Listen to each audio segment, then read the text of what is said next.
Nine tailed fox की आंखों में अचानक एक डेमोनिक ग्लो फूट पड़ा और उसकी 9 पूंछें बेकाबू होकर हवा में नाचने लगीं। उसके शरीर से प्राइमोडियल एनर्जी ऐसे फूटी मानो कोई ज्वालामुखी फटा हो। आशु ने फौरन टायरेंट बेहेमोथ को बुलाया और उसे आगे चार्ज करने का हुक्म दिया। लेकिन जैसे ही टायरेंट बेहेमोथ की नज़र नाइन टेल्ड फॉक्स की आंखों से मिली, वह तुरंत ही उसके वश में हो गया। उसने मुड़कर सीधे ब्लड के रंग के अवतार की तरफ चार्ज कर दिया। आशु ने तुरंत डॉज किया और पीछे हट गया, जबकि टायरेंट बेहेमोथ उसका लगातार पीछा कर रहा था। यहाँ तक कि टायरेंट बेहेमोथ जैसे मिथिकल क्रिएचर को भी काबू में किया जा सकता है। आशु ने पीछे मुड़कर देखा। शुक्र है कि नाइन टेल्ड फॉक्स अब भी ब्रॉन्ज ट्राइपोड कॉल्ड्रोन के अंदर कैद थी और उसका पीछा नहीं कर सकती थी। काफी देर तक टायरेंट बेहेमोथ उसका पीछा करता रहा, फिर धीरे धीरे सिडक्शन का असर कम होने लगा। कुछ वक्त बाद आशु ने दोबारा उस पर कंट्रोल पा लिया और टायरेंट बेहेमोथ को तुरंत वापस भेज दिया। मैं खुद इसकी वश में करने वाली पावर को रेसिस्ट कर सकता हूँ, लेकिन मेरे कंपेनियन बीस्ट्स ऐसा नहीं कर सकते। लगता है उस नाइन टेल्ड फॉक्स को मुझे खुद ही ऊपर का रास्ता दिखाना होगा। आशु के मन में ये ख्याल आया। उसे यह नाइन टेल्ड फॉक्स दी सेलेस्तारा जैसी बिल्कुल नहीं लग रही थी। भले ही गेम में दी सेलेस्तारा असल दुनिया जितनी स्मार्ट ना हो, लेकिन उसका आईक्यू इतना कम तो कभी नहीं हो सकता। ऊपर से इस नाइन टेल्ड फॉक्स की एबिलिटीज भी दी सेलेस्तारा से थोड़ी अलग महसूस हो रही थीं। कम से कम इतना तो तय था कि इस नाइन टेल्ड फॉक्स में ना तो विश करने की एबिलिटी थी और ना ही दी सेलेस्तारा जैसा इनविजिबल खौफ। इसके अलावा आशु ने अब तक इस नाइन टेल्ड फॉक्स को टेरर स्टेट में एंटर होते हुए नहीं देखा था। अगर उसने टेरर स्टेट का इस्तेमाल किया होता तो शायद आशु का अटैक उसे छू तक नहीं पाता। नाइन टेल्ड फॉक्स के पास लौटकर आशु ने इनविजिबिलिटी रोब पहना और उसकी इनविजिबिलिटी एक्टिवेट कर दी। फिर वह धीरे धीरे आगे बढ़ा और नाइन टेल्ड फॉक्स को उसकी जरा भी भनक नहीं लगी। लाइट कंसीलमेंट स्वॉर्ड और इमॉर्टल स्लेइंग मूव के कॉम्बिनेशन ने एक ही स्ट्राइक में नाइन टेल्ड फॉक्स का सिर धड़ से अलग कर दिया। उसे रिएक्ट करने का मौका तक नहीं मिला। देखने से लगता है ये नाइन टेल्ड फॉक्स दी सेलेस्तारा नहीं हो सकती, आशु ने मन ही मन सोचा। उसके अंदर हल्की सी निराशा आई, लेकिन तभी उसे अचानक कुछ अजीब महसूस हुआ। नाइन टेल्ड फॉक्स मर चुकी थी। लॉजिकली देखा जाए तो इस वक्त गेम में एक नोटिफिकेशन आ जानी चाहिए थी, लेकिन कोई नोटिफिकेशन नहीं आई। जो चेन नाइन टेल्ड फॉक्स को बांधे हुए थी वो उसकी मौत के साथ अपने आप खुल गईं। लेकिन जैसे ही चेन रिलीज हुई, उसकी लाश हवा में तैरने लगी। उसके कटे हुए सिर की जगह फिर से सिर ग्रो हो गया। उसकी 9 पूंछें हवा में लहराईं और उसके शरीर से प्राइमोडियल एनर्जी फ्लेम्स की तरह उठी। जहां जहां वो फ्लेम्स गुजरी, नाइन टेल्ड फॉक्स के शरीर में अजीब बदलाव होने लगा। धीरे धीरे वो फॉक्स से बदलकर शाही वाइट रोब पहने एक बेहद खूबसूरत औरत में तब्दील हो गई। और इस वाइट रोब पहने औरत के पूरे शरीर से एक डेमोनिक ग्लो निकल रहा था। वो ऐसे दिख रही थी जैसे कोई घोस्ट हो। इस बार ये कोई इल्यूजन नहीं था, बल्कि वाकई एक औरत थी। Warning warning, nine tailed fox terror form में एंटर हो गई है। Nine tailed fox terror form में एंटर हो गई है। गेम में अचानक एक रेड वार्निंग फ्लैश हुई।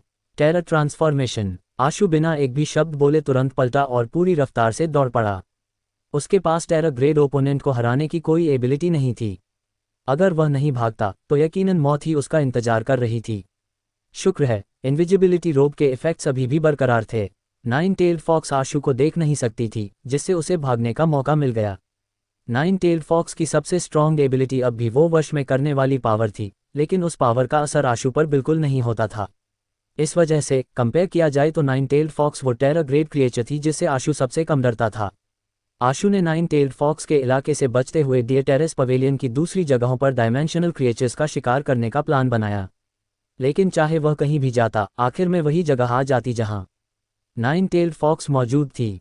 लगता है जब तक मैं नाइन टेल्ड फॉक्स को मार नहीं देता तब तक पीछे के इलाके तक नहीं पहुंच सकता। यही सब सोचते हुए आशु को फिलहाल डियर टेरेस पवेलियन को लगातार एक्सप्लोर करने का आइडिया छोड़ना पड़ा। उसने जितने भी डंजन्स को क्लियर किया जा सकता था सब कर लिए, लेकिन उसे ज़्यादा कुछ हासिल नहीं हुआ। जब वह एंशिएंट स्वॉर्ड टूम में कत्लेआम कर रहा था तब उसे एक मिथिकल एंशिएंट स्वॉर्ड मिली। वह एंशिएंट स्वॉर्ड काफ़ी चौड़ी थी और उसमें बेहद पावरफुल डिस्ट्रक्टिव पावर थी। उसे मारने के बाद आशु को पता चला कि उसका नाम ग्रेट डिस्ट्रॉयर है। वह एक मिथिकल स्वॉर्ड थी, लेकिन अफसोस कि उससे कोई कंपेनियन एग नहीं ड्रॉप हुआ। महिम सिटी लौटने के बाद कुछ दिनों बाद तक भी उसे ओल्ड अल्केमिस्ट का कोई सुराग नहीं मिला। इससे आशु के मन में बेचैनी बढ़ने लगी। जीवन ने पहले ही लोगों को सर्विलांस के काम पर लगा दिया था ताकि ओल्ड अल्केमिस्ट के महिम सिटी में दाखिल होने से पहले ही उसका पता चल सके। लेकिन अफसोस कोई खबर नहीं मिली। ये पता नहीं चल पाया कि वह महिम सिटी आया ही नहीं या फिर उसने सारी निगरानी को चकमा दे दिया। सक्शाह क्लब का ट्रेनिंग ग्राउंड। तुम्हारा इंटेलिजेंट और ताकतवर प्रेसिडेंट लौट आया है। क्या तुम बहुत खुश और सरप्राइज्ड नहीं हो? समर उम्मीद से कहीं ज़्यादा पहले ही लौट आया। समर के मुताबिक उसने वम प्रताप की ज़्यादातर अल्फा पालने वाली टेक्निक सीख ली थी। अब सिर्फ प्रैक्टिस बाकी थी। उसे वहाँ बोरियत होने लगी, इसलिए वह अकेला ही वापस लौट आया। आइस सिल्कवर्म्स के उस पेयर की वजह से समर की कॉम्बैट स्ट्रेंथ काफ़ी स्ट्रॉन्ग कंसिडर की जाती थी। लेकिन जब वह प्रताप परिवार में रह रहा था तो वम प्रताप ने उसे आइस सिल्कवर्म्स इस्तेमाल करने नहीं दिए। उसने जिद की कि समर को तरह तरह के अल्फा के साथ लड़ना होगा, जिस वजह से उसे काफ़ी तकलीफ उठानी पड़ी। हालांकि इसी वजह से उसे अल्फा के बारे में गहरी समझ हो गई और इससे उसकी ग्रोथ को बहुत फ़ायदा हुआ। मुझे लगता है कि तुम हाल ही में पहले से कहीं ज़्यादा हैंडसम हो गए हो, आशु ने समर को ध्यान से देखते हुए कहा। सच में? समर ने ठोड़ी पर हाथ फेरते हुए घमंडी अंदाज में कहा, मैं तो हमेशा से ही हैंडसम था। तुमने बस पहले नोटिस नहीं किया था। इसमें हैरान होने वाली कोई बात नहीं। नहीं, सच में तुम पहले से काफ़ी ज़्यादा हैंडसम लग रहे हो। आओ ज़रा पास से देख लूं। आशु ने समर के चारों ओर कुछ बार घूमकर उसे गौर से देखा और सोचते हुए सिर हिलाया। अच्छा, समझ गया। समझ गया? क्या समझे तुम? समर ने क्यूरियसली पूछा। मुझे समझ आ गया कि तुम इतने ज़्यादा हैंडसम क्यों लग रहे हो, आशु ने कहा। क्यों? समर ने जल्दी से पूछा। क्योंकि तुम। आशु ने जानबूझकर अपनी आवाज़ धीमी कर ली। जैसे ही समर पास आया ताकि साफ सुन सके, आशु ने सीधा उसकी आंख पर मुक्का जड़ दिया। क्योंकि तुम्हें बहुत दिनों से मार नहीं पड़ी थी। आंख पर मुक्का पड़ते ही समर गुस्से से भड़क उठा। आशु, तुमने मुझ पर ऐसे चोरी छिपे अटैक करने की हिम्मत कैसे की? अब तो तुम गए। समर को अपनी तरफ दौड़ते देख आशु ने inverse ancient emperor life soul को बुलाया और खुद के साथ फ्यूज कर ली, बैटल स्टांस लेते हुए। जैसे ही समर ने उसकी तरफ चार्ज किया, लाइफ सोल कैरापेस ऑलरेडी उसके शरीर को ढक चुका था। उसी वक्त उसने अपना मुक्का घुमाया। आशु ने समर के मुक्के को डॉज किया और उसकी गर्दन के पीछे चॉप मारने की कोशिश की। समर ने अजीब सी मूवमेंट टेक्निक का इस्तेमाल करते हुए चक्कर लगाया।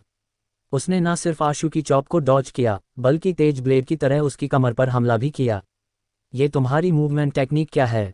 आशु थोड़ा हैरान रह गया। जब समर जख्मी होता था तो वह जल्दी ही सामने वाले की स्किल्स और मूव्स सीख लेता था, लेकिन मूवमेंट टेक्निक्स नहीं सीख पाता था। क्योंकि मूवमेंट टेक्निक से उसे नुकसान नहीं पहुंचता था, इसलिए मूवमेंट टेक्निक हमेशा से उसकी कमजोरी रही थी। लेकिन इस बार समर की मूवमेंट टेक्निक में साफ साफ बड़ा इंप्रूवमेंट नजर आ रहा था। वह काफ़ी अजीब भी लग रही थी और बेहद तेज भी। हे, ये प्रताप परिवार की मूवमेंट टेक्निक है।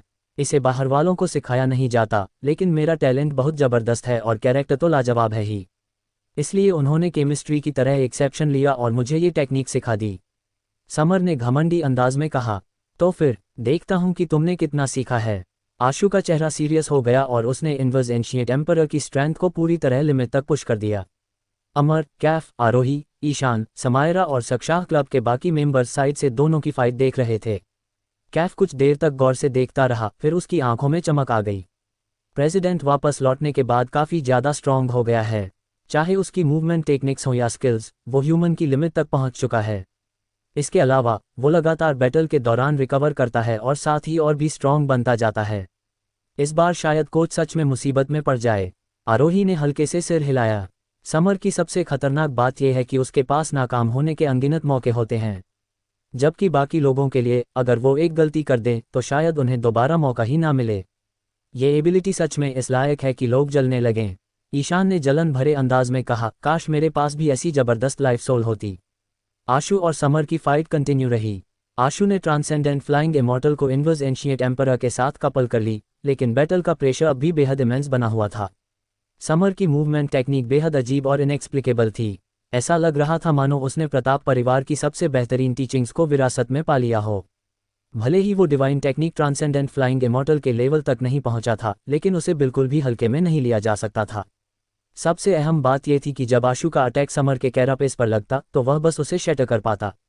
इसका असर समर की बैटल कंटिन्यू रखने की एबिलिटी पर बिल्कुल नहीं पड़ता था, बल्कि कैरापेस शैटर होने के बाद और भी ज़्यादा मजबूत हो जाता था।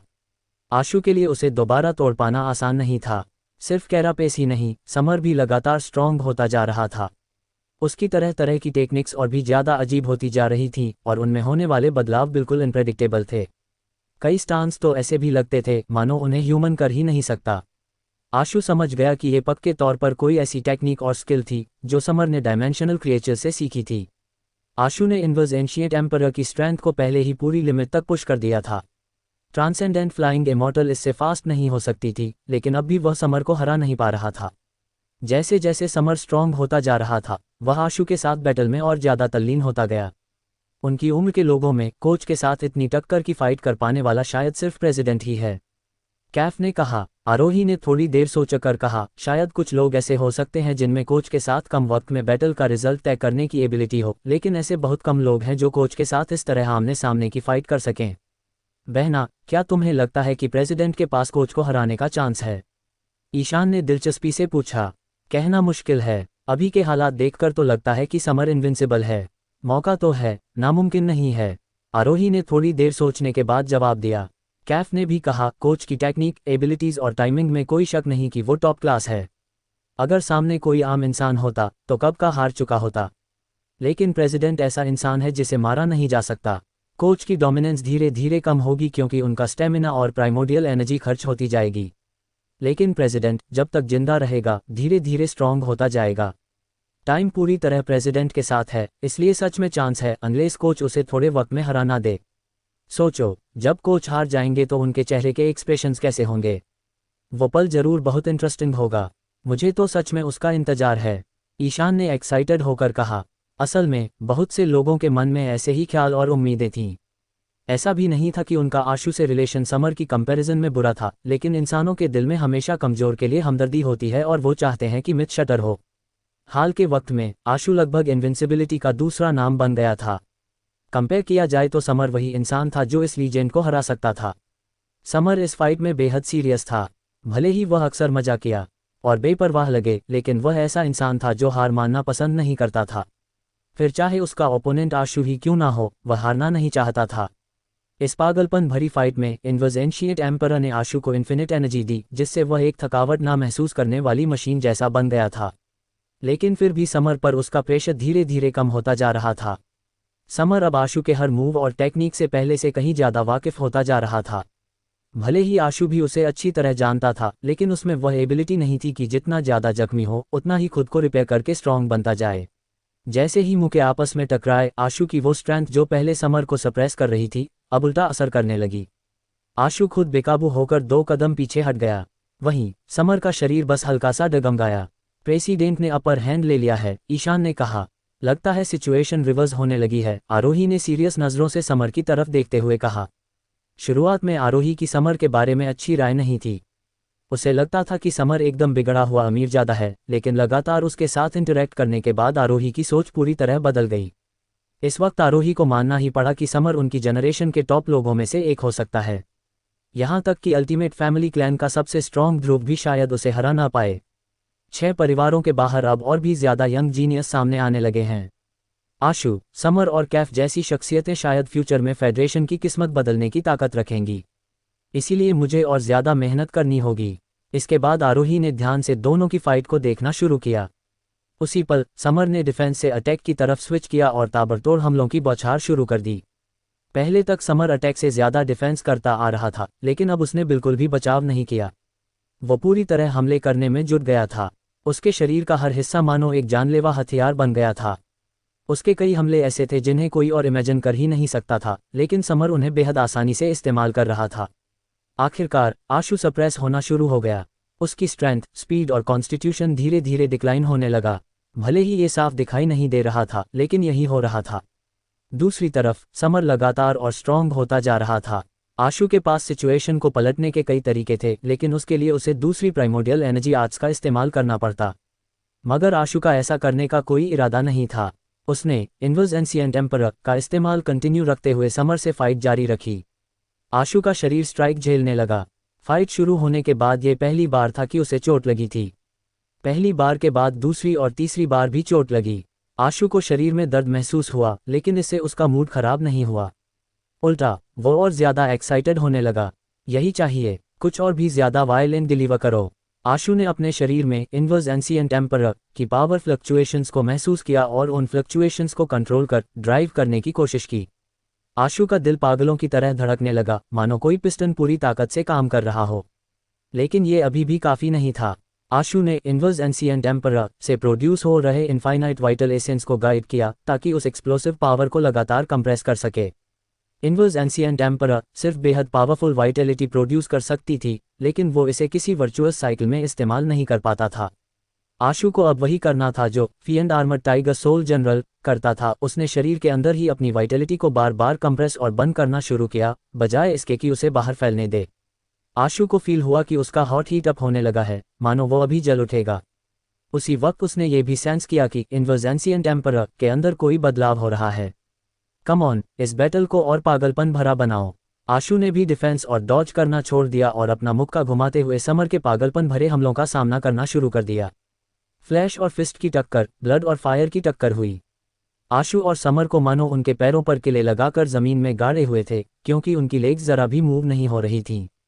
लेकिन उनके हाथ बेतहाशा घूम रहे थे, एक दूसरे के चेहरे और सीने पर लगातार पंच बरसाते हुए। कैफ, आरोही और बाकी मेंबर्स के दिल दहशत से ठंडे पड़ गए। ये कोई मामूली फाइट नहीं थी, बल्कि जानलेवा जंग थी। जिसे सिचुएशन का पता ना हो, वो तो यही सोचेगा कि आशु और समर के बीच कोई गहरी दुश्मनी है। कोच अपनी कमजोरी के सहारे प्रेसिडेंट के एडवांटेज से क्यों फाइट कर रहे हैं? ऐसा क्यों कर रहे हैं? कैफ ने त्योरियां चढ़ाकर सोचते हुए कहा। आरोही बोली, शायद वो आखिरी दांव लगाना चाहते हैं, राइट? उनका स्टेमिना और स्ट्रेंथ लगातार गिर रही है। अगर वो नॉर्मल कंडीशन के अंडर में फाइट करते रहे तो स्टेमिना और स्ट्रेंथ बहुत ज़्यादा गिरने के बाद उन्हें हार माननी पड़ती। इसलिए उन्हें उससे पहले ही आखिरी अटैक करना होगा, ताकि सिचुएशन को रिवर्स कर सकें। कैफ ने सिर हिलाते हुए कहा, यह ठीक नहीं है। इतनी हताश कोशिश से सिचुएशन नहीं पलट सकती। कोच इतना बेवकूफ़ी भरा फैसला नहीं लेंगे। इसके पीछे ज़रूर कोई वजह होगी। उनके जख्म और बिगड़ते जा रहे हैं, जबकि समर के जख्म खुद ब खुद हील हो गए हैं। इसके अलावा ऐसी इंजरी समर के लाइफ सोल कैरापेस को और स्ट्रॉन्ग बना देंगी। सच कहूं तो मुझे समझ नहीं आ रहा कि कोच के पास और क्या चांस बचा है। वो सिर्फ कंपेनियन बीस्ट जैसी एक्सटर्नल फोर्स का इस्तेमाल करके ही सिचुएशन पलट सकते हैं। आरोही के पास आई ऑफ ओडिन की एबिलिटी थी, जिससे वो सिचुएशन क्लियरली देख सकती थी। हालांकि आशु का शरीर बेहद पावरफुल था, लेकिन इतने सारे अटैक्स झेलने के बाद उसके जख्म हल्के नहीं रह गए थे। फिर भी उसने पीछे हटने का कोई इरादा नहीं दिखाया और पागलों की तरह समर पर हमला करता रहा। बस थोड़ा और, आखिर मैं आगे क्यों नहीं बढ़ पा रहा? फर्क कहाँ है? आशु को क्लियरली सेंस हो रहा था कि उसके शरीर में मौजूद इनवर्स एंशिएंट एम्परर किसी वोल्केनो की तरह थी, जो एक्स्ट्रा वाइटल एसेंस के एक्यूमुलेट होने से इर्प्ट होने वाली थी। लेकिन किसी वजह से वो एनर्जी इर्प्ट ही नहीं हो रही थी, जिसकी वजह से इनवर्स एंशिएंट एम्परर अपना फाइनल एवोल्यूशन पूरा नहीं कर पा रही थी। क्यों? गलती कहाँ हो रही है? फिएंड आर्मर्ड टाइगर सोल जनरल लगातार किलिंग इंटेंट और फ्लेम्स का इस्तेमाल करके एनर्जी एक्यूमुलेट कर सकता है और उसे बनकर और स्ट्रॉन्ग बनता जाता है। तो फिर वाइटल एसेंस का एक्यूमुलेशन इनवर्स एंशिएंट एम्परर को इवॉल्व क्यों नहीं कर पा रहा? फर्क आखिर क्या है? फाइट करते हुए आशु यही सोचता रहा। आशु की पसलियों में दरारें पड़ गईं और उसके होंठों के कोने से खून बहने लगा। उसके ऑर्गन्स में भी दरारें बनने लगीं और वे रप्चर होने लगे। साथ ही बारीक दरारों से भी खून रिसने लगा। कोई तरीका सोचो जिससे इन्हें रोका जा सके। अगर ऐसा ही चलता रहा तो आशु का शरीर इसे बर्दाश्त करने में कामयाब नहीं हो पाएगा। आरोही साफ साफ बता सकती थी कि आशु के जख्म अब काफ़ी सीरियस हो चुके थे। अगर ये ऐसे ही चलता रहा तो उसके ऑर्गन्स पूरी तरह शैटर्ड हो सकते थे और हालात हाथ से बाहर हो जाते। ये सीरियस नहीं हो सकते, है ना? ऐसी सिचुएशन में तो प्रेसिडेंट को रुकना चाहिए, है ना? क्या सच में प्रेसिडेंट गुस्से में हैं? ईशान ने कहा। कैफ ने सिर हिलाते हुए कहा, नामुमकिन। प्रेसिडेंट ऐसे इंसान नहीं हैं। न रुकने की कोई न कोई वजह ज़रूर होगी। उसका ओपोनेंट पहले ही इतनी चोटें खा चुका है, लेकिन वो फिर भी नहीं रुक रहा। मुझे सच में कोई वजह समझ नहीं आ रही, ईशान ने कहा। प्रेशर, अमर, जो आमतौर पर ज़्यादा बात नहीं करता था, अचानक बोला। क्या? आरोही और बाकी लोग अमर की बात ठीक से सुन नहीं पाए। प्रेशर, अमर ने दोहराया, लेकिन कुछ भी एक्सप्लेन करने का उसका कोई इरादा नहीं था। इस बार आरोही और ईशान ने साफ साफ सुना, लेकिन वे समझ नहीं पाए कि अमर का मतलब क्या था। मुझे समझ आ गया। हाँ बिल्कुल, ये प्रेशर है। कैफ की आंखें बल्ब की तरह चमक उठी, मानो वो इस बात की सराहना कर रहा हो। तुम्हारा मतलब क्या है? ईशान ने कंफ्यूज्ड होकर कैफ से पूछा। कैफ ने फाइट कर रहे आशु की तरफ देखते हुए कहा, कोच ब्रेक थ्रू करना चाहते हैं। वो प्रेसिडेंट से उनकी कमजोरी का इस्तेमाल करके मुकाबला करना चाहते हैं। ऐसा इसलिए क्योंकि वो खुद को सरपास करना चाहते हैं। वो अपनी कमियों को पूरा करके और स्ट्रॉन्ग बनना चाहते हैं। वो प्रेशर में रहते हुए अपनी बेड़ियों को तोड़ना चाहते हैं। प्रेसिडेंट ये बात पहले ही समझ गए हैं, इसलिए वो पूरी कोशिश कर रहे हैं कि कोच पर जितना हो सके प्रेशर डालें। ऐसा है क्या? लेकिन जैसा लग रहा है, अगर ये ऐसे ही चलता रहा तो कोच की तो जान ही चली जाएगी। ईशान ने डिसबिलीफ में आशु की तरफ देखा। आरोही के लिए भी कैफ की ये बात मान पाना मुश्किल था। हर किसी की अपनी अपनी खासियतें और कमजोरियां होती हैं। कोई भी इंसान परफेक्ट नहीं हो सकता। जबरदस्ती अपनी कमजोरी का इस्तेमाल करके फाइट करने से क्या कोई सच में इतने भारी प्रेशर में ब्रेक थ्रू कर सकता है? आरोही को इस बात पर काफी शक था। कोच ये कर सकते हैं, कैफ ने पूरे यकीन के साथ कहा, जबकि अंदर ही अंदर सोच रहा था, मेरी कमजोरी क्या है? क्या मुझे भी अपनी कमजोरी को ब्रेक थ्रू करने की कोशिश करनी चाहिए? अगर आशु को पता होता कि कैफ क्या सोच रहा है तो वो हंसे या रोए समझ ही नहीं पाता। वो तो बस चाह रहा था कि उसकी लाइफ सोल एडवांस होकर परफेक्ट बॉडी पर पहुंचे। वो क्यों अपनी किसी कमजोरी को ब्रेक थ्रू करने के बारे में सोचेगा? उस टाइम में तो वो और पावरफुल कंपेनियन बीस्ट्स को फार्म करना ज्यादा बेहतर समझेगा। आशु न तो परफेक्शनिस्ट था, न ही उसने कभी खुद को परफेक्ट बनाने के बारे में सोचा था। क्यों काम नहीं कर रहा? आखिर गड़बड़ क्या है? आशु को क्लियरली महसूस हो रहा था कि इनवर्स एंशिएंट एम्परर का वाइटल एसेंस इरप्ट होने ही वाला है, लेकिन वो हो ही नहीं रहा था। आशु ने गौर से इनवर्स एंशिएंट एम्परर और fiend armor tiger soul general के बीच की सिमिलरिटीज और फर्कों के बारे में सोचना शुरू किया और लगातार दोनों के बीच के फर्क को कंपेयर करता रहा। अचानक आशु के दिमाग में एक आइडिया फ्लैश हुआ। हाँ, यही तो कमी है, एक कैटलिस्ट की कमी। Fiend armor tiger soul general fire का इस्तेमाल करता है ताकि किलिंग इंटेंट को इंक्रीज कर सके और उससे फी एंड आर्मर को बंद कर सके। चाहे इनवर्स एंशिएंट एम्परर कितना भी वाइटल एसेंस इकट्ठा कर ले, लेकिन उसके पास वो कैटलिस्ट नहीं है जो इस एनर्जी को इग्नाइट कर सके। इसी वजह से वो इस एनर्जी को इफेक्टिव एनर्जी में कन्वर्ट नहीं कर पा रहा, जिससे इनवर्स एंशिएंट एम्परर इवॉल्व हो सके। एक कैटलिस्ट, आखिर मैं क्या इस्तेमाल करूं कैटलिस्ट के तौर पर जिससे इनवर्स एंशिएंट एम्परर के वाइटल एसेंस को इग्नाइट किया जा सके? हालांकि एंशिएंट एम्परर मंत्रा फायर एलिमेंट की तरफ झुका हुआ था, लेकिन असल में फायर उसका प्योर एसेंस नहीं थी, बल्कि फायर ऑफ लाइफ थी। इसीलिए ये अब भी प्योर फायर एलिमेंटल पावर से काफ़ी अलग थी। ऐसा लग रहा था कि फायर ऑफ लाइफ कैटलिस्ट के तौर पर काफ़ी नहीं है, बल्कि ये भी कहा जा सकता था कि उसकी हीट ही इनफ स्ट्रॉन्ग नहीं थी। इनवर्स एंशिएंट एम्परर मंत्रा एंशिएंट एम्परर। आशु को अचानक याद आया कि दी सेलेस्टेरा ने एक बार कहा था कि एंशिएंट एम्परर मंत्रा ह्यूमन एम्परर की प्राइमोडियल एनर्जी आर्ट थी। ये ऐसी प्राइमोडियल एनर्जी आर्ट थी जिसके साथ मिथिकल स्टेज पर ब्रेक थ्रू करना नामुमकिन था, क्योंकि इंसानों के लिए आगे का कोई पाथ ही नहीं था। यहाँ तक कि 3 एम्परर्स में सबसे ग्रेट एम्परर परमराज भी कुदरत को चुनौती देकर अपनी किस्मत नहीं बदल सका था ताकि एंशिएंट एम्परर मंत्रा को मिथिकल स्टेज तक ब्रेक थ्रू दिला सके। इनवर्स, तो बात यह है, अगर मेरे अंदर कुदरत को चुनौती देने और अपनी किस्मत बदलने का हौसला ही नहीं है तो मैं कुदरत से कैसे लड़ पाऊंगा? आशु के शरीर में मौजूद inverse ancient emperor life soul सूरज की तरह ग्लो होने लगी, जिससे उसके पूरे शरीर का ग्लो और भी स्ट्रॉन्ग हो गया। लाइट अचानक कन्वर्ज हो गई और कन्वर्ज होने के कुछ ही पल बाद जबरदस्त धमाके के साथ एक्सप्लोड हो पड़ी। उस खौफनाक लाइट ने पल भर में पूरे ट्रेनिंग ग्राउंड को निगल लिया और वहां मौजूद हर किसी की आंखें कुछ देर के लिए पूरी तरह चकाचौंध हो गईं। सिर्फ किसी की लाइफ ही वाइटल एसेंस को इग्नाइट कर सकती है। आशु को अब एंशिएंट एम्परर मंत्रा का असली मतलब समझ आ चुका था। उसने अपनी लाइफ फोर्स को जबरदस्ती एक कैटलिस्ट की तरह यूज किया और इनवर्स एंशिएंट एम्परर के इकट्ठा किए हुए बाउंडलेस वाइटल एसेंस को डेटोनेट कर दिया। जैसे ही उसका वाइटल एसेंस इरप्ट हुआ, इनवर्स एंशिएंट एम्परर पूरी रफ्तार से ट्रांसफॉर्म होने लगी और तुरंत ही परफेक्ट बॉडी पर पुश हो गई। इनवर्स एंशिएंट एम्परर की परफेक्ट बॉडी अब आशु के शरीर में और भी डीपली फ्यूज हो चुकी थी। इसका इफेक्ट उसके शरीर पर अब पहले से कहीं ज्यादा डायरेक्ट और इंटेंस था। Primordial human emperor. आशु नई लाइफ सोल से मिली इंफॉर्मेशन सेंस कर चुका था और उसे उसका नाम भी पता चल गया था। उसका धड़कता हुआ दिल अब प्राइमोडियल ह्यूमन एम्परर की पावर के साथ कंबाइन हो गया था। उसका दिल मानो एक सूरज बन गया था जो इनफाइनाइट लाइट और हीट एमिट कर रहा था। उस लाइट और हीट ने आशु के पूरे शरीर को ऐसे जला दिया मानो उसका हर हिस्सा आग में तप रहा हो। उसकी हर एक सेल इंटेंस वाइटल एसेंस से भर गई थी, जैसे वह खुद वाइटल एसेंस का एक चलता फिरता ह्यूमनॉइड सूरज बन गया हो। एरेना के किनारे खड़े कैफ और बाकी लोग भी आशु के बंद किए हुए वाइटल एसेंस से निकलती उस इंटेंस वाइटलिटी को सेंस कर पा रहे थे। जब वह लाइट ऑफ लाइफ उन पर पड़ी तो न केवल उन्हें जरा भी अनकंफर्टेबल फील नहीं हुआ, बल्कि उनके अंदर एक बयान न हो सकने वाली सुकून की लहर दौड़ गई। ऐसा लग रहा था जैसे उनके शरीर को नई एनर्जी मिल गई हो। उनकी सारी थकान और बेचैनी मानो पल भर में गायब हो गई।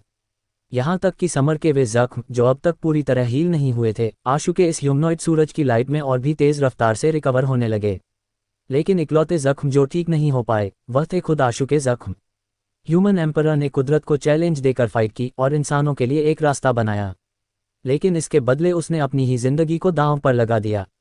परमराज ने लाइटनिंग को ऑब्जर्व की और फायर ऑब्टेन की, और दूसरे ने हर प्लांट को टेस्ट किया। इसी तरह तीसरे एम्परर ने दुनिया में होने वाले बदलावों को समझा। इन सब ने अपनी अपनी स्ट्रेंथ का इस्तेमाल करके इंसानों के लिए जीने का मौका हासिल किया, और यह जीने का मौका उन्होंने खुद के लिए नहीं ऑब्टेन किया था। आशु को देखते हुए, जो सूरज की तरह लाइट और हीट एमिट कर रहा था, समर ने उसकी तरफ देखकर कहा, अब सब बराबर हैं। सबके पास एक परफेक्ट बॉडी लाइफ सोल है। अब कोई डिसएडवांटेज में नहीं रहेगा। अपनी पूरी ताकत से लड़ो। मुझे दिखाओ कि तुम कितने स्ट्रांग हो। जैसा तुम चाहो। आशु का शरीर ऐसे जगमगा उठा जैसे वह बंद होती हुई एनर्जी बॉडी बन गया हो। उसके मुके ने साउंड की स्पीड को ब्रेक करते हुए समर की तरफ जोरदार हमला किया। शाबाश। समर भी पीछे हटने वालों में से नहीं था। उसके कैरापेस पर फैला ब्लैक डेमोनिक ऑरा और भी एक्सपेंड हो गया, और उसने भी अपने मुके को आशु की तरफ ऐसे घुमाया मानो समर नहीं कोई इविल गॉड अटैक कर रहा हो। जैसे ही दोनों के मुके आपस में टकराए, समर का शरीर आशु की डरावनी स्ट्रेंथ से उछलकर दूर जा गिरा, यहाँ तक कि उसके मुके पर मौजूद कैरापेस तक शटर हो गया। जब तक समर का शरीर हवा में था, आशु पहले ही एक लाइट बीम की तरह उसका पीछा कर पास पहुंच चुका था। उसने लगातार अपने मुक्कों से समर पर अटैक करने शुरू कर दिए। समर का कैरापेस टुकड़े टुकड़े होकर टूटने लगा। उसके कैरापेस के ठीक होने का इंतजार किए बिना आशु के मुके पहले ही उसके शरीर से टकरा चुके थे। प्राइमोडियल ह्यूमन एम्परर की मैक्सिमम पावर के साथ अनलीश की गई स्ट्रेंथ मानो लाइफ से एक्सप्लोड कर रही थी। उसने अपनी ओरिजिनल लिमिट्स को भी पार कर लिया था। यहाँ तक कि समर का जितना भी पावरफुल कैरापेस था, वह भी उसे झेल पाने में नाकाम साबित हो रहा था। क्या ज़बरदस्त स्ट्रेंथ है, लेकिन तुम्हारी स्ट्रेंथ मुझे मारने के लिए अब भी काफ़ी नहीं है। ऐसे जख्म तो मुझे और तेज़ी से स्ट्रॉन्ग बना देंगे। आशु के लगातार हमलों से समर ज़रा भी घबराया नहीं, बल्कि उल्टा खुश नजर आया। ऐसा है। आशु बिल्कुल काम रहा। प्राइमोडियल ह्यूमन एम्परर की पावर लगातार इर्प्ट हो रही थी, समर की बोन्स को शैटर कर रही थी। बेकार है, बेकार है, बेकार है। यह पावर भले ही स्ट्रॉन्ग हो, लेकिन फिर भी मुझे जानलेवा नुकसान नहीं पहुंचा सकती। ये तो मुझे और ज़्यादा स्ट्रॉन्ग बनाएगी। आंधी को और ज़ोर से आने दो। समर दर्द में था, लेकिन उसके चेहरे पर अजीब सी खुशी थी। आशु चुप रहा और उसके मुके लगातार समर पर बरसते रहे। उसका लगभग पूरा कैरापेस शैटर हो गया। जैसे ही कैरापेस तेजी से रिकवर होता, आशु भी उसकी कई बोन्स फिर से तोड़ देता। फाइनली आशु ने उसके पेट पर जोरदार मुक्का जड़ दिया, जिससे समर हवा में जा उछला। लेकिन जैसे ही समर का शरीर हवा में उछल रहा था, उसकी बोन और कैरापेस पूरी तरह से रिकवर हो गए। जब वह जमीन पर आकर लैंड हुआ, उसके शरीर पर जरा भी चोट नहीं थी। उसका कैरापेस भी पूरी तरह से पहले जैसा हो चुका था। हाँ, मैंने कहा था ना, तुम्हारे हमले मेरे खिलाफ बेकार हैं। मुझे लग रहा है कि मैं और भी स्ट्रांग हो गया हूँ। मेरी हीलिंग की स्पीड भी बढ़ गई है। यह इतनी तेज़ है कि मैं खुद हैरान हूँ। सच में, इसके लिए मुझे तुम्हारा शुक्रिया अदा करना चाहिए। अजीब है, मुझे थोड़ा चक्कर क्यों आ रहा है। समर ने अपनी आंखें मलने के लिए हाथ बढ़ाना चाहा, लेकिन जैसे ही उसने अपना बायां हाथ उठाया, उसे एहसास हुआ कि उसका हाथ चेहरे तक पहुंच ही नहीं रहा। उसे अजीब सा लगा, यह क्या हो रहा है? प्रेसिडेंट, आपका शरीर। ईशान ने समर के शरीर की तरफ डर से इशारा किया। उसके पास खड़े बाकी लोगों के चेहरों पर भी वैसा ही खौफ था। वे समर को ऐसे घूर रहे थे जैसे उन्होंने कोई भूत देख लिया हो। मेरे शरीर को क्या हुआ? समर ने अपने शरीर की तरफ नीचे देखा, और जैसे ही उसने देखा, डर से उसकी चीख निकल गई। उसके शरीर पर जरा भी जख्म नहीं थे, लेकिन उसकी सभी बोन्स अपनी सही पोजीशन पर नहीं थीं। उसकी लेग्स की बोन उलट पुलट हो गई थी, और उसका हाथ ऐसे मुड़ गया था जैसे किसी ने उसे जलेबी की तरह मरोड़ दिया हो। उसकी आंखें एक दूसरे से टेढ़ी हो गई थीं, और उसकी गर्दन भी टेढ़ी थी। समर अपनी एक आंख से लगभग अपनी पीठ तक देख पा रहा था। अब समर एक डिफॉर्म्ड मॉन्स्टर जैसा लग रहा था। भले ही उसे कोई चोट नहीं लगी थी और उसका कैरापेस भी पूरी तरह सही था, लेकिन उसके शरीर का कोई भी हिस्सा अपनी सही पोजीशन पर नहीं था।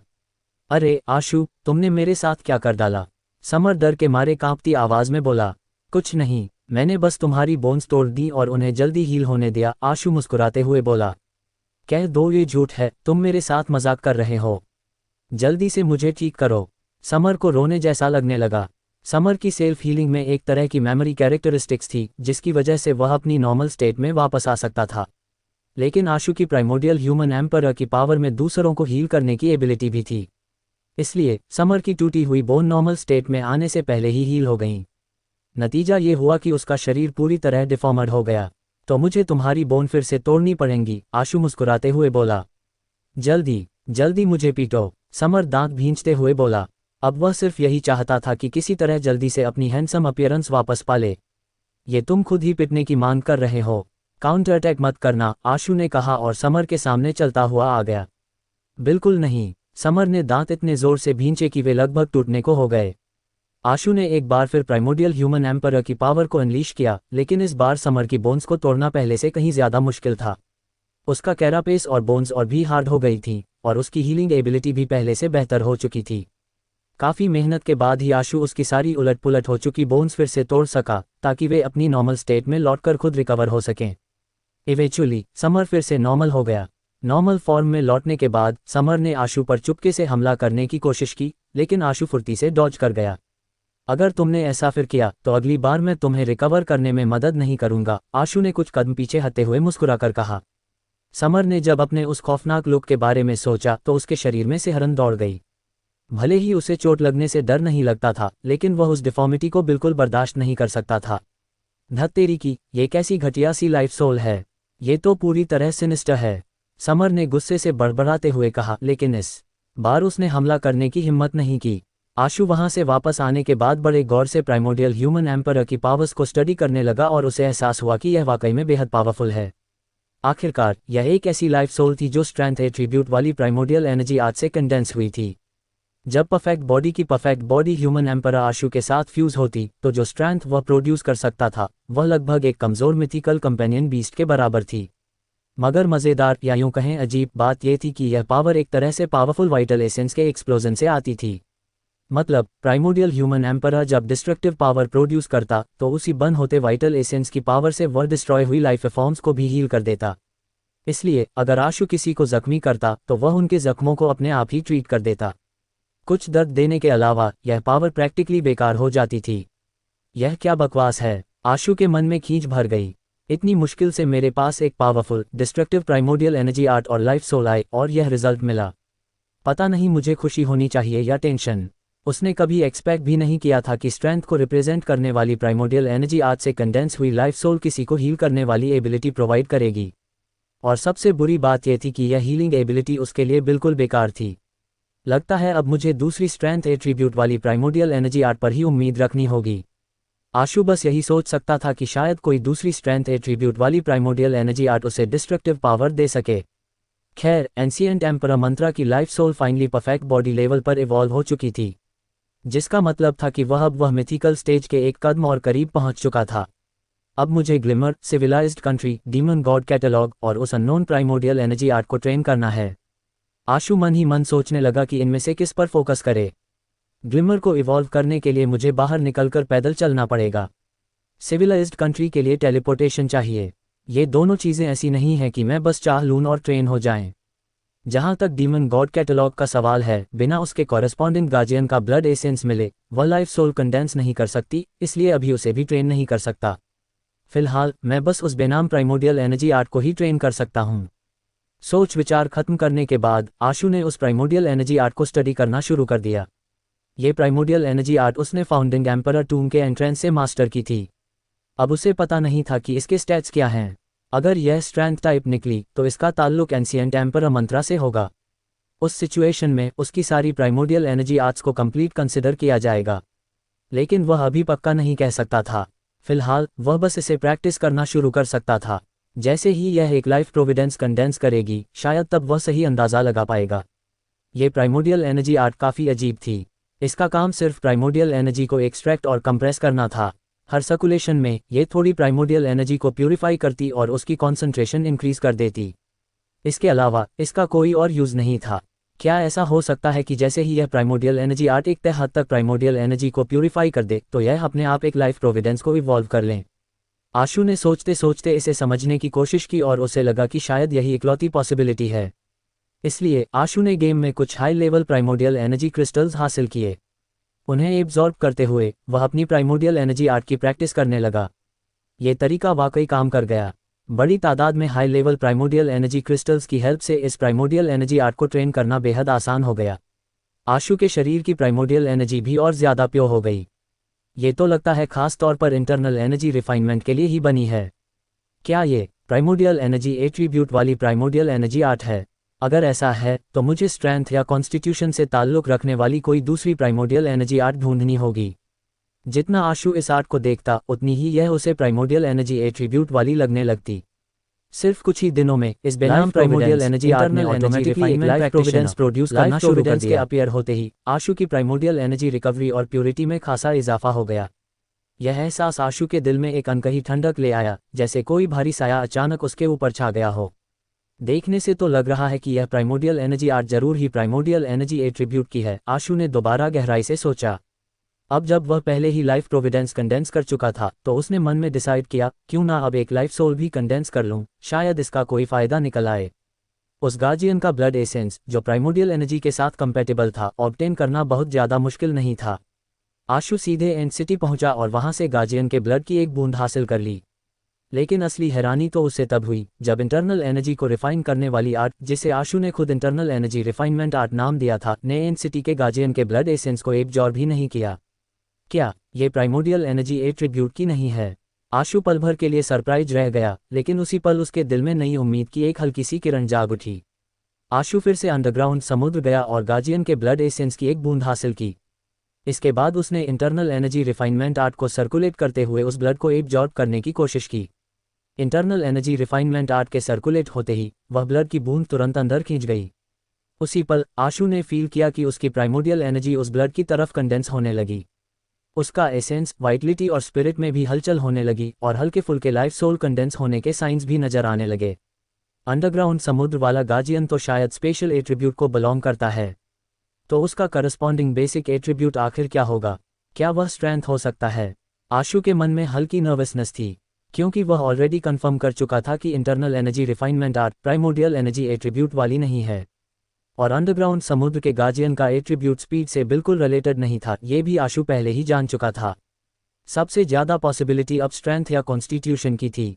डेमन गॉड कैटलॉग, अंडरग्राउंड समुद्र के गार्जियन के ब्लड एसेंस से कोई लाइफ सोल कंडेंस नहीं कर पाया था, और ऊपर से ये लगभग कंफर्म था कि उसमें कॉन्स्टिट्यूशन एट्रीब्यूट हो सकता है। तो यही माना जा सकता है कि इंटरनल एनर्जी रिफाइनमेंट आर्ट असल में स्ट्रेंथ एट्रीब्यूट वाली है।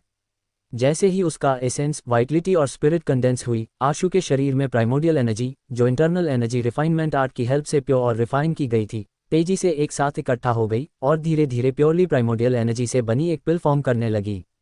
वह अभी भी लगातार प्योर हो रही थी। पिल में प्राइमोडियल एनर्जी और भी ज़्यादा कंडेंस होती गई, जो पहले गैसियस से लिक्विड और फिर लिक्विड से सॉलिड में बदल गई। इस लाइफ सोल की फॉर्म गॉडस्लेयर मंत्रा की प्राइमोडियल स्टेट वाली लाइफ सोल से थोड़ी मिलती जुलती है। क्या ये सच में प्राइमोडियल एनर्जी एट्रीब्यूट की नहीं है? आशु को काफ़ी शक हुआ। हालांकि दोनों में अभी भी कुछ फर्क थे।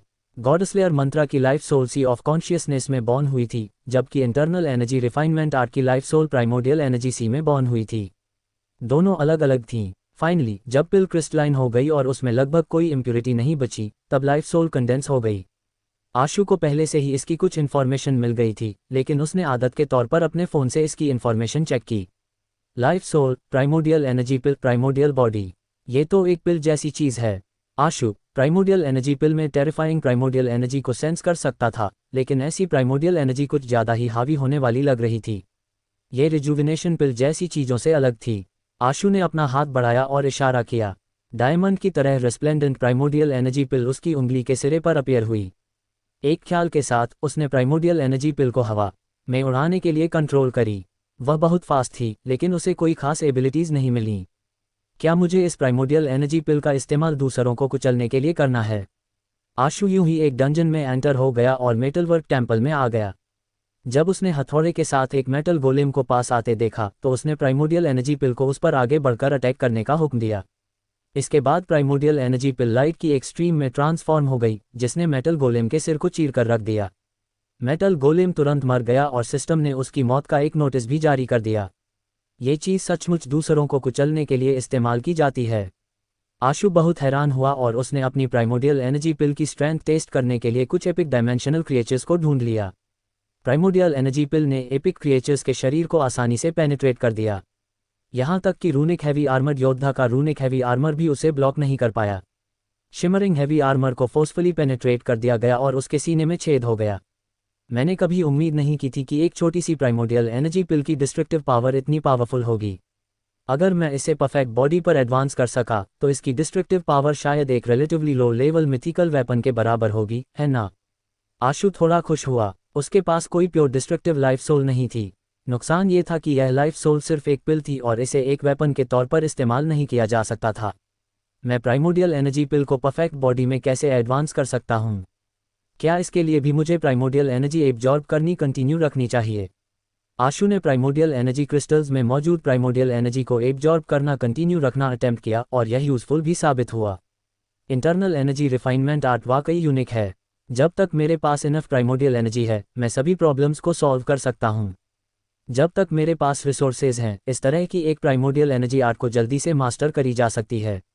ये ह्यूमंस के बीच पॉपुलर होने के लिए बहुत सूटेबल है।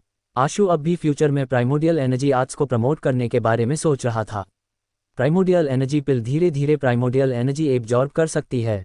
ग्लिमर के लिए मुझे बाहर घूमना पड़ता है। इन 2 लाइफ सोल्स की एडवांसमेंट के लिए सिर्फ वक्त की ज़रूरत है। हालांकि सिविलाइज्ड कंट्री और डेमन गॉड कैटलॉग थोड़ी मुश्किल भरी हैं। सिविलाइज्ड कंट्री के लिए बड़ी तादाद में टेलीपोर्टेशंस की ज़रूरत है। मुझे एक ऐसा कंपेनियन बीस्ट हासिल करने का कोई तरीका सोचना होगा जो टेलीपोर्ट कर सके। डेमन गॉड कैटलॉग के लिए कंपैटिबल गार्जियन के ब्लड एसेंस की ज़रूरत है। जैसा लग रहा है मुझे दी सेलेस्तारा का इस्तेमाल करके कोई सॉल्यूशन सोचना ही होगा। आशु ने सोचा कि वह दी सेलेस्तारा का ब्लड एसेंस कैसे हासिल कर सकता है। दी सेलेस्तारा मुझसे चेज माउंटेन पर मिलना चाहती हैं। यह एक मौका है। शायद जब मैं ब्लड एसेंस हासिल कर लूँगा तो मैं उस ओल्ड अल्केमिस्ट से निपट सकता हूँ। आशु ने हर तरह की पॉसिबिलिटीज़ के बारे में सोचा। अनफॉर्चुनेटली ओल्ड अल्केमिस्ट की कोई खबर नहीं थी। उसे नहीं पता था कि अल्केमिस्ट ने उसका पीछा करना छोड़ दिया है या नहीं। यंग मास्टर आशु, आप टेलीपोर्ट कर सकने वाले कंपेनियन बीस्ट्स की तलाश कर रहे थे। जीवन ने अच्छी खबर देने के लिए फ़ोन किया। कोई न्यूज़ है क्या? आशु खुश हो गया। ऐसे कंपेनियन बीस्ट को ढूंढना आसान नहीं है, लेकिन हाल ही में ईस्टर्न कोस्ट पर एक ब्रेकआउट क्रिएचर सामने आया है जिस पर टेलीपोर्ट कर सकने का शक है। अगर आपको दिलचस्पी है तो आप अपनी किस्मत आजमा सकते हैं। इसके बदले में आप मुझ पर एक एहसान भी कर सकते हैं, जीवन ने कहा। क्या हुआ? आशु ने पूछा। जीवन ने मोटे तौर पर सिचुएशन के बारे में बताया। उस ब्रेकआउट क्रिएचर के सामने आने की वजह से आसपास की सिटीज़ को भारी नुकसान हुआ था और वहीं के एक लोकल अमीर परिवार के शेरगिल परिवार के साथ बिजनेस के लेन देन भी थे। शेरगिल परिवार के प्राइमोडियल एनर्जी कंप्रेशन एक्सीलरेटर के लिए एक जरूरी सप्लीमेंट्री मटेरियल की ज़रूरत थी। वह मेनली उसी परिवार द्वारा प्रोवाइड किया जाता था। वे अब मदद के लिए शेरगिल परिवार से कह रहे थे। अगर शेरगिल परिवार उस ब्रेकआउट क्रिएचर को ख़त्म करने में उनकी मदद कर सकता तो न सिर्फ उन्हें कम कीमतों पर मटेरियल मिलता, बल्कि वह परिवार आगे चलकर भी उन्हें मटेरियल देने में प्रायोरिटी देता।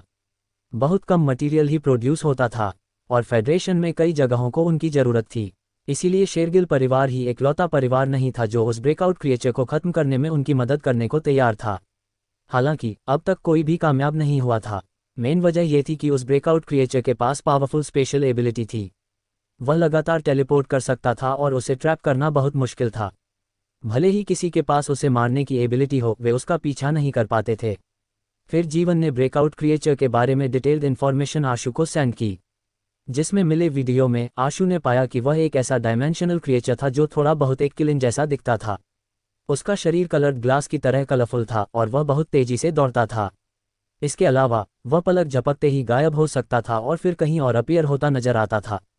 ये बिना किसी शक के स्पेशल टेलीपोर्टेशन एबिलिटी थी। आशु गौर से वीडियो का स्टडी करने लगा। क्योंकि ब्रेकआउट क्रिएचर बहुत फास्ट था, हाई स्पीड कैमरे भी उसकी पूरी इमेज कैप्चर नहीं कर पा रहे थे। अगर वह वीडियो को स्लो करता तो कुछ हिस्से गायब हो जाते थे। हालांकि वीडियो से ये देखा जा सकता था कि ब्रेकआउट क्रिएचर की कॉम्बैट स्ट्रेंथ बहुत स्ट्रांग थी। उसकी स्पेशल टेलीपोर्टेशन एबिलिटीज़ के अलावा उसकी फिजिकल कॉम्बैट स्ट्रेंथ भी ज़बरदस्त थी। उसके पास पावरफुल सिंगल टारगेट और group target primordial energy skills भी थीं। यह एक बहुत ही कॉम्प्रहेंसिव मिथिकल क्रिएचर था जिसकी लगभग कोई ऑब्वियस कमजोरी नहीं थी। कॉम्बैट स्ट्रेंथ के मामले में टायरेंट बेहेमोथ डेफिनेटली उससे कमतर नहीं है। मेन वजह यह है कि उसकी स्पेशल टेलीपोर्टेशन एबिलिटी बहुत ज़्यादा पावरफुल है।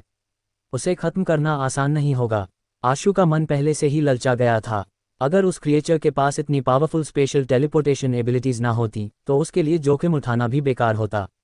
हालांकि अल्केमिस्ट की प्रॉब्लम सॉल्व होने से पहले आशु को डर था कि महिम सिटी से निकलने के बाद अल्केमिस्ट उसे ढूंढ लेगा, और जब ऐसा होता तो उसके लिए चेज माउंटेन तक भागकर जाना आसान नहीं होता। मुझे उस ब्रेकआउट क्रिएचर में बहुत दिलचस्पी है, लेकिन मुझे डर है कि मैं अल्केमिस्ट की प्रॉब्लम को ख़त्म करने से पहले वहां नहीं जा पाऊंगा, आशु ने जीवन से कहा। कोई जल्दी नहीं है, अभी तक कोई भी उस ब्रेकआउट क्रिएचर से नहीं निपट सकता। अगर तुम बाद में जाओगे तो भी एक मौका है। जीवन रुका और फिर उसने आगे कहा, हम अल्केमिस्ट के आने का इंतजार नहीं कर सकते। हम उसे यहाँ बुलाने का कोई तरीका क्यों नहीं सोचते? कैसे? यह मत कहना कि तुम मुझे चारे के तौर पर इस्तेमाल करना चाहते हो। आशु ने तुरंत जीवन के इरादों को भांप लिया। जीवन ने कहा, तुम्हारे कहने के मुताबिक सन ट्रू फ्लेम्स फनेस में बनाना फैन को तुम्हारी कंपेनियन बीस्ट पहले ही एब्जॉर्ब कर चुका है। अगर वह अल्केमिस्ट तुम्हें मार भी डाले तो भी यह बेकार है, लेकिन वह अब भी जिद पर अड़कर तुम्हारा पीछा कर रहा है। इसकी कोई और वजह होनी चाहिए। इस बारे में ध्यान से सोचो और तुम्हें जरूर कुछ आइडिया आएगा। शायद हम इस बात का इस्तेमाल उसे यहाँ बुलाने के लिए कर सकते हैं और उसे प्राइमोडियल एनर्जी कंप्रेशन एक्सीलरेटर का स्वाद चखा सकते हैं। रहने दो, तुम्हारे एक्सीलरेटर्स को बहुत ज़्यादा प्रिपरेशन टाइम की ज़रूरत होती है। एनर्जी भी एक दिक्कत है। आशु ने जीवन के अच्छे इरादों को ठुकरा दिया। हालांकि जीवन के सजेशन ने आशु को कुछ इंस्पिरेशन दी। अल्केमिस्ट को खत्म करने के लिए शेरगिल परिवार के एक्सीलरेटर पर भरोसा करना फ़ायदे का सौदा नहीं था, लेकिन उसे चेज माउंटेन पर बुलाने का यह एक अच्छा तरीका था। अगर सन बनाना फैन के लिए नहीं तो अल्केमिस्ट मेरा पीछा क्यों करेगा? आशु ने उस पर्पल ब्रोंज बॉल के बारे में सोचा जो अनूप ने उसे जाने से पहले दी थी, और साथ ही उन चीज़ों के बारे में भी जो उसने स्टोन हाउस से ली थीं। यही चीज़ें होनी चाहिए, राइट? कुछ देर सोचने के बाद आशु को एहसास हुआ कि केवल एक ही पॉसिबिलिटी थी। इसके अलावा उसने फाउंडिंग एम्परर टोम से और कुछ नहीं लिया था। मैं इसे ट्राई कर सकता हूँ, आशु ने सोचा, मगर वह पूरी तरह श्योर नहीं था कि ये चीज़ें अल्केमिस्ट को लुभा पाएंगी या नहीं, लेकिन वह एक कोशिश तो कर ही सकता था। आफ्टर ऑल वह केवल इंतजार ही कर सकता था। आशु ने पर्पल ब्रोंज बॉल और पिल से जुड़ी चीज़ें चेज माउंटेन पर ले जाने का फैसला किया ताकि ये देख सके कि क्या वह अल्केमिस्ट को वहां बुला सकता है। आराध्या पिछले कुछ दिनों से अच्छे मूड में नहीं थी। वह शेरगिल परिवार में मेनली इसलिए आई थी क्योंकि वह शेरगिल परिवार के प्राइमोडियल एनर्जी वेपन से इन्फॉर्मेशन हासिल करना चाहती थी। हालांकि यहाँ पहुंचने के बाद उसने रोशन को सिर्फ एक ही बार देखा था। उसे उससे बात करने का भी मौका नहीं मिला। शेरगिल परिवार की वेपन फैक्ट्री में जाने की तो बात ही दूर थी। मिस, मुझे पता चला है कि शेरगिल परिवार मैजिक डस्ट नाम के मटेरियल को बहुत अहमियत देता है। जहाँ तक यामिर परिवार की बात है, जो मेनली मैजिक डस्ट प्रोड्यूस करता है, वे हाल ही में एक ब्रेकआउट क्रिएचर की वजह से हर जगह से मदद मांग रहे हैं। इसके अलावा यामिर परिवार पेमेंट के तौर पर बड़ी तादाद में मैजिक डस्ट देने को तैयार है। साथ ही वे मैजिक डस्ट के प्रायोरिटी परचेस राइट्स देने के लिए भी तैयार हैं। अगर हम ये राइट्स हासिल कर लेते हैं तो इस बात के बहुत ज़्यादा चांस है कि शेरगिल परिवार खुद हमारे साथ कोऑपरेट करने की पहल करेगा। फीमेल गार्ड ने ये खबर आराध्या को भेजी होगा, है ना? आराध्या ने त्योरियां चढ़ाते हुए कहा, हमारे परिवार ने आगे आने के लिए किसी को ढूंढ लिया है, लेकिन उस ब्रेकआउट क्रिएचर से निपटने के लिए हमें अब भी आपकी ज़रूरत है। कोई और यह नहीं कर सकता, फीमेल गार्ड ने कहा। यहाँ कोई प्रोग्रेस नहीं है। मेरा शेरगिल परिवार में ज़्यादा वक्त तक रहना भी ठीक नहीं है। मैं नहीं चाहती कि वे कुछ नोटिस करें। बाहर घूमने जाना अच्छा रहेगा, कुछ देर सोचने के बाद आराध्या ने कहा। दूसरी तरफ आशु करिश्मा को लेकर चेज माउंटेन पहुंच गया। वह इनकैंपमेंट की तरफ नहीं गया, बल्कि चेज माउंटेन के आसपास एक चक्कर लगाकर उसने एक छिपी हुई जगह ढूंढ ली। पता नहीं ये चीज़ उस अल्केमिस्ट को यहाँ खींच पाएगी या नहीं। आशु ने पिल फनेसिस और पिल्स बाहर निकाले, उनकी बोतलों के ढक्कन खोले और उन्हें जमीन पर रख दिया। फिर उसने पर्पल ब्रोंज बॉल को बाहर निकाली और उसमें प्राइमोडियल एनर्जी इंजेक्ट कर दी। जैसे ही पर्पल ब्रोंज बॉल ने प्राइमोडियल एनर्जी को एब्जॉर्ब किया, वह शाइन होने लगी। जल्द ही वह एक रेड हॉट मेटल बॉल की तरह हो गई। कॉपर बॉल खुद में फायर एलिमेंटल की थी। एज लॉन्ग एज उसमें प्राइमोडियल एनर्जी इंजेक्ट की जाती, कॉपर बॉल हीट प्रोड्यूस करती, लेकिन बस इतना ही। इसका कोई खास यूज़ नहीं था। आशु ने पास्ट में कई बार एक्सपेरिमेंट किया था। अब जब उसने इस बारे में सोचा तो उसे लगा कि इस बात के बहुत हाई चांस थे कि अल्केमिस्ट उसे कॉपर बॉल की वजह से ही ढूंढ पाया था। ऐसा भी लग रहा था जैसे उसके एक्सपेरिमेंट के लिए बॉल बाहर निकालने के कुछ ही देर बाद अल्केमिस्ट उसके दरवाजे पर आ खड़ा होता था। जमीन पर बैठकर आशु उसकी बर्निंग स्टेट को बनाए रखने के लिए लगातार कॉपर बॉल में प्राइमोडियल एनर्जी इंजेक्ट कर रहा था। आशु के लिए प्राइमोडियल एनर्जी कुछ भी नहीं थी, क्योंकि अपनी स्लॉटरा स्टेट में उसके पास लगभग कभी न खत्म होने वाली एनर्जी आ जाती थी। हालांकि उसे नहीं पता था कि अल्केमिस्ट अट्रैक्ट होगा या नहीं, या वह कब आएगा, मगर आशु फिर भी किसी भी वक्त भागने के लिए तैयार था। अर्थ एलिमेंटल बीस्ट और ट्रुथ लिसनर पहले से ही स्टैंड बाय पर थे। आशु ने एक्सप्लोसिव फिएंड मैन को बाहर भेजा और आसपास बड़ी तादाद में टाइम बॉम्ब सेटअप कर दिए। कुछ छिपी हुई जगहों पर आशु ने कई अल्फा कंपेनियन बीस्ट्स भी निगरानी के लिए लगा दिए। उसने वैली ऑफ नो रिटर्न से काफ़ी तादाद में अल्फा फार्म किए थे, जो यहाँ काम आ गए। इसके अलावा उसने चेज माउंटेन की रिवर के बॉटम में भी कई एंशिएंट टेडपोल्स भी फेंक दिए थे। उसे अल्केमिस्ट को मारने की ज़रूरत नहीं थी। उसे बस उसे रोक कर रखना था या पहले ही उसका पता लगा लेना था। अरे यह क्या है? आशु को अचानक एहसास हुआ कि पर्पल ब्रोंज बॉल के साथ कुछ अजीब हुआ है। उसे बर्निंग स्टेट में रखने के लिए लंबे वक्त तक प्राइमोडियल एनर्जी के कांस्टेंट इन्फ्यूजन की वजह से पूरी पर्पल ब्रोंज बॉल गोल्डन हो गई थी, और उस गोल्डन कलर में पर्पल कलर की एक झलक फ्लो होती हुई नजर आ रही थी। वह पर्पल कलर स्मोक और लाइट जैसा था जो पर्पल ब्रोंज बॉल में लगातार फ्लो हो रहा था। इसके अलावा उसका फ्लो बहुत रेगुलर था। आशु ने उसे कुछ देर तक देखा और उसे लगने लगा कि वह पर्पल कलर बहुत अजीब था। ऐसा लग रहा था जैसे उसमें अपनी खुद की जिंदगी और अक्ल हो। वह जहां भी फ्लो होता प्राइमोडियल एनर्जी गायब हो जाती, जिससे असल में गोल्डन कॉपर बॉल काफी कोल्ड हो जाती थी। आशु ने और प्राइमोडियल एनर्जी इंजेक्ट करने की कोशिश की, लेकिन नतीजा वही रहा। आशु चाहे कितनी भी प्राइमोडियल एनर्जी इंजेक्ट कर ले, पर्पल कलर का हिस्सा उसमें से ज्यादातर को एब्जॉर्ब कर लेता था, जिससे पर्पल ब्रोंज बॉल न तो बहुत ज्यादा और न ही बहुत कम टेम्परेचर पर बनी रहती थी। क्या ऐसा हो सकता है कि यह पर्पल कलर भी एक डायमेंशनल क्रिएचर है, या फिर यह पर्पल ब्रोंज बॉल ही एक डायमेंशनल क्रिएचर है? आशु श्योर नहीं था। कुछ देर तक देखने के बाद उसने देखा कि पर्पल कलर केवल पर्पल ब्रोंज बॉल में तैर रहा था। इसके अलावा वह बेहद रेगुलर था। ऐसा नहीं लग रहा था कि वह बाहर निकल आएगा। पर्पल ब्रोंज बॉल का क्या यूज है? क्या ये सन ट्रू फ्लेम्स फनेस का पार्ट है? आशु सरप्राइज था। वह अनूप से पूछना चाहता था, लेकिन बदकिस्मती से उसे नहीं पता था कि अनूप कहाँ है। अनूप ने कहा था कि 2 पर्पल ब्रोंज बॉल हैं। अगर मैं उसे ढूंढ पाया तो शायद मैं ये पता लगा सकूं कि इस चीज़ का क्या इस्तेमाल है। आशु ने कुछ देर तक देखा और कोई खास रिएक्शन न देखकर उसने ध्यान देना बंद कर दिया। उसने अपने ट्रैप्स लगभग लगा लिए थे। आशु ने ट्रुथ लिस्नर को अपने आसपास कड़ी नज़र रखने के लिए कहा। अर्थ एलिमेंटल बीस्ट उसके नीचे था, जो उसे लेकर किसी भी वक्त भागने को तैयार था। करिश्मा ने वह स्मार्टफोन पकड़ा हुआ था जो आशु ने उसके लिए खरीदा था, और वह ह्यूमन लैंग्वेज और वर्ड सीख रही थी। करिश्मा फ़ोन सॉफ्टवेयर से लगन से पढ़ रही थी, मगर वह इम्पेशेंट नहीं थी। 2 दिनों तक कुछ नहीं हुआ। ठीक जब आशु ने सोचा कि पर्पल ब्रोंज बॉल और पिल फनेस बेकार हैं, तभी अचानक उसका दिल घबरा गया और उसे लगा कि कुछ गड़बड़ है। बिना किसी झिझक के आशु ने करिश्मा को गोद में उठाए और उछलकर आसमान की तरफ बढ़ गया। जैसे ही आशु हवा में उछल कर गया, उसने अर्थ एलिमेंटल बीस्ट के शरीर को जमीन से ऐसे उछलते देखा जैसे लाइटनिंग ने उसे हिट किया हो। उसके शरीर के चारों तरफ बिजली कड़क रही थी और उसमें से धुआं निकल रहा था। अर्थ एलिमेंटल बीस्ट के नीचे बुजुर्ग अल्केमिस्ट जमीन फाड़कर बाहर निकला और हवा में मौजूद आशु को नाराजगी भरी नजरों से घूरने लगा। जैसे ही वह टेलीपोर्ट हुआ हो, उसने उसे पकड़ने के लिए झपट्टा मारा।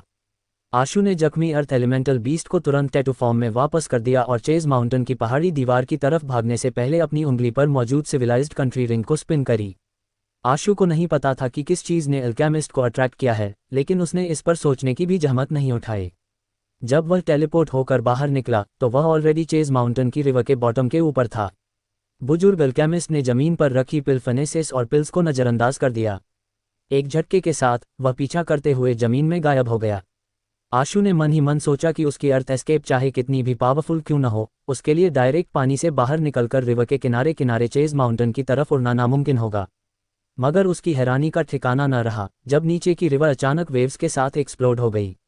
बुजुर्ग अल्केमिस्ट का शरीर वेव्स से कंडेंस हुआ और उसने फिर से आशु को पकड़ने के लिए हाथ बढ़ाया। ये बंदा तो वाटर एस्केप भी जानता है। क्या ऐसा हो सकता है कि यह सभी 5 एलिमेंटल एस्केप टेक्निक्स में माहिर है? आशु का मन थोड़ा बिगड़ सा गया, क्योंकि उसे इस तरह की गॉड स्लेयर्स टेक्निक्स में माहिर ऐसे लोगों से मिलना पसंद नहीं था। एक एपिक एलिगेंट एम्परर के अवतार पपेट से डील करना पहले से ही बहुत मुश्किल था, लेकिन इस बुजुर्ग अल्केमिस्ट से निपटना उससे भी कहीं ज़्यादा मुश्किल था। शुक्र है कि बुजुर्ग अल्केमिस्ट टेलीपोर्टेशन को इंटरप्ट करने जितना पावरफुल नहीं था, जिसका फ़ायदा उठाकर आशु ने लगातार 6 बार टेलीपोर्ट किया और चेज माउंटेन की पहाड़ी दीवार के पास पहुंच गया। वह पहाड़ी दीवार पर लगे फ्लावर को साफ साफ देख सकता था। दी सेलेस्तारा, मुझे इस बला से बचाओ। आशु को लगा कि दी सेलेस्तारा के सामने ईमानदार रहना ही सबसे अच्छा है। अगर वह सामने आने से मना कर देती हैं तो डियर टेरेस पवेलियन में घुसने में ज़्यादा देर नहीं होगी। लेकिन पहाड़ी दीवार पर मौजूद फ्लावर ने कोई रिएक्शन नहीं दिया, और जहां तक उसके पीछे वाले अल्केमिस्ट की बात है, वह पहले ही उसके पास पहुंच चुका था। इसीलिए आशु बस फिर से टेलीपोर्ट कर सकता था। इस बार जब आशु टेलीपोर्ट हुआ तो वह पहले से ही पहाड़ी दीवार के बिल्कुल सामने पहुंच चुका था, लेकिन पहाड़ी दीवार पर मौजूद फ्लावर अभी भी मोशनलेस रहा। आशु के पास अर्थ एलिमेंटल बीस्ट को बुलाने के अलावा कोई चारा नहीं था। उसने फोर्सफुली पहाड़ी दीवार से गुजरने और अर्थ एस्केप का इस्तेमाल करके डियर टेरेस पवेलियन में घुसने का फैसला किया, ताकि वह बुजुर्ग अल्केमिस्ट को 9 टेल्ड फॉक्स के पास ले जा सके। बुजुर्ग अल्केमिस्ट चेज माउंटेन से कुछ डरा हुआ लग रहा था, लेकिन जब उसने देखा कि उसके आसपास कुछ नहीं हुआ तो वह आशु के पीछे भागा। उसी पल पहाड़ी दीवार पर मौजूद फ्लावर ने अचानक अपनी फ्लावर बड उठाए, जिसके बाद एक उससे पेटल गिरी और बीच हवा में ही डिसिपेट हो गई।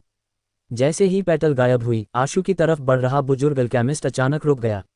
वह उस हॉर्स की तरह था जो पूरी रफ्तार से दौड़ रहा हो और अचानक उसे एक ही जगह पर कील ठोककर गाड़ दिया गया हो। मोशन से स्टिलनेस में आने के बीच कोई बफर नहीं था। विश स्पेल, तुम किस रेस से हो? मैं इमॉर्टल्स का येन टैलिस्मैन किंग हूँ। मेरा इरादा आपको नाराज करने का नहीं था, बुजुर्ग अल्केमिस्ट ने खौफ भरी आंखों से पहाड़ी दीवार पर मौजूद फ्लावर को देखते हुए कहा।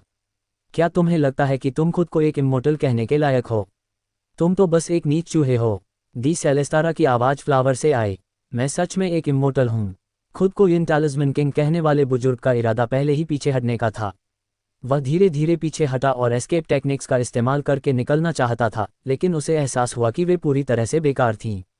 एक और कदम उठाओ और तुम यहीं खत्म हो जाओगे, दी सेलेस्तारा ने बेपरवाही से कहा। येन टैलिस्मैन किंग के एक्सप्रेशंस बदल गए, लेकिन उसकी हिलने की हिम्मत नहीं हुई। वह वहीं खड़ा रहा और कड़वी मुस्कान के साथ बोला, मेरी आपसे कोई दुश्मनी नहीं है और न ही मेरा इरादा आपको नाराज करने का था। क्या तुम मुझसे दुश्मनी रखने के लायक हो? दी सेलेस्तारा ने बेपरवाही से कहा, तुम्हारे जैसे चोर की तो बात ही छोड़ो, पहला कॉन्ट्रैक्टर येलो एम्परर भी खुद को इमॉर्टल कहने की हिम्मत नहीं करेगा, तुम्हारे जैसी चीज की तो बात ही क्या है। जब येन टैलिस्मैन किंग ने यह सुना तो उसकी आंखों में खौफ और गहरा हो गया। उसने जल्दी से झुककर कहा, प्लीज मुझे माफ कर दीजिए ग्रेट वन। मुझे येलो एम्परर की विरासत मिली है और मैंने खुद को येलो एम्परर के वंश का हिस्सा माना। मैंने सपनों में भी इमॉर्टल्स की बेइज्जती करने की हिम्मत नहीं की। दी सेलेस्तारा ने तिरस्कार से कहा, तुम येन टैलिस्मैन मंत्रा में भी महारत हासिल नहीं कर पाए और फोर्सफुली गार्जियन के साथ फ्यूज हो गए। अगर येलो एम्परर का सच में तुम्हारे जैसा कोई सक्सेसर हुआ तो मुझे डर है कि वह इतने गुस्से में आ जाएगा कि खुद को ही मार डालेगा। अपना एक हाथ काटो और दफा हो जाओ। अगर फ्यूचर में तुमने मेरे किसी अपने को छूने की हिम्मत की तो तुम्हारे लिए दुनिया में चाहे हेवन हो, अर्थ हो या हेल, कहीं कोई जगह नहीं होगी। इसके बाद येन टैलिस्मैन किंग ने दांत पीसे और अपना राइट हाथ काट डाला। जमीन पर गिरे अपने हाथ को देखे बिना उसने फ्लावर की डायरेक्शन में सिर झुकाया और तेजी से चला गया। आशु हक्का बक्का रह गया। उसने असल में येन टैलिस्मैन किंग को यहाँ बुलाने का प्लान किया था ताकि वह उसे दी सेलेस्तारा के साथ एक खौफनाक मुकाबले में उलझा सके, लेकिन उसने ऐसे नतीजे की कभी उम्मीद नहीं की थी। येन टैलिस्मैन किंग, जिसके पास पहले से ही टेरर ट्रांसफॉर्मेशन में एंटर होने की एबिलिटी थी, उसने रेसिस्ट करने की भी हिम्मत भी नहीं की। दी सेलेस्तारा को उसे अपना हाथ काटने पर मजबूर करने के लिए सिर्फ एक सेंटेंस कहने की जरूरत पड़ी। फ्लावर ने आशु की तरफ देखा और खतरनाक ढंग से कहा, क्या तुम उसे मेरे पास लाने की सोच रहे थे ताकि वह मुझसे फाइट कर सके और तुम सिचुएशन का फायदा उठा सको? आशु तुरंत कांप गया और जल्दी से बोला, गलतफहमी। ये सच में एक गलतफहमी है। उसने मुझे इतना मजबूर कर दिया था कि मेरे पास तुमसे मदद मांगने के अलावा कोई चारा नहीं था। मेरी जिंदगी बचाने के लिए मैं सच में तुम्हारा शुक्रगुजार हूँ। मेरे पास इसका एहसान चुकाने के लिए कुछ नहीं है। मैं वापस जाकर आपके लिए कुछ नए रिसर्च इक्विपमेंट तैयार करूंगा। एक और कदम उठाकर दिखाओ, दी सेलेस्तारा ने अजीब अंदाज में कहा। क्या तुम्हें लगता है कि मैं सच में नहीं जानती कि तुमने रिवर पर क्या किया था? आशु के पास रुककर दी सेलेस्तारा को देखने के अलावा कोई चारा नहीं था। मैं तो बस उसे डराकर भगाने के लिए आपके नाम का इस्तेमाल करना चाहता था। मैंने कभी उम्मीद नहीं की थी कि वह सच में यहाँ आने की हिम्मत करेगा। वैसे दी सेलेस्तारा, तुमने पिछली बार मुझे यहाँ क्यों बुलाया था? तुमने वह डिवाइन फ्रूट किसे दिया? दी सेलेस्तारा ने पूछा। आशु के पास डॉक्टर डार्कनेस को बुलाने और यह कहने के अलावा कोई चारा नहीं था, मैंने इसे डिवाइन फ्रूट खिला दिया। अगर मुझे पता होता कि तुम्हें ये चाहिए तो मैं इसे तुम्हें दे देता। बेकार की बकवास बंद करो। दी सेलेस्तारा ने डॉक्टर डार्कनेस को ऊपर से नीचे तक देखा और फिर आशु से कहा, मैंने आज तुम्हारी जान बचाई और एक पावरफुल दुश्मन को हराने में तुम्हारी मदद की। तुम मुझे इसका बदला कैसे चुकाओगे? तुम बेझिझक मुझे इंस्ट्रक्शन दो। जब तक मैं ये कर सकता हूँ मैं बिना शक अपनी पूरी कोशिश करूँगा। आशु के पास नेगोशिएट करने की कोई गुंजाइश नहीं थी। अपने इस कंपेनियन बीस्ट का इस्तेमाल करके मेरा एक काम करो। मैं तुम्हारे साथ नाइंसाफ़ी नहीं करूँगी। क्या तुम्हें मेरा ब्लड एसेंस नहीं चाहिए? अगर तुम ये करते हो तो मैं तुम्हें ब्लड एसेंस की एक बूंद दूंगी, दी सेलेस्तारा ने कहा। जो काम तुम करवाने वाली हो वह बहुत खतरनाक होगा, है ना? आशु ने एक एक शब्द पर जोर देते हुए पूछा। ये डिपेंड करता है। तुम्हारा ये कंपेनियन बीस्ट मुश्किल से काम चलाओ माना जा सकता है। उसके ये काम करने से डिफ़िकल्टी बहुत ज़्यादा नहीं होनी चाहिए, दी सेलेस्तारा ने बेपरवाही से जवाब दिया। क्या मैं जान सकता हूं कि तुम मुझसे क्या करवाना चाहती हो? आशु ने पूछा।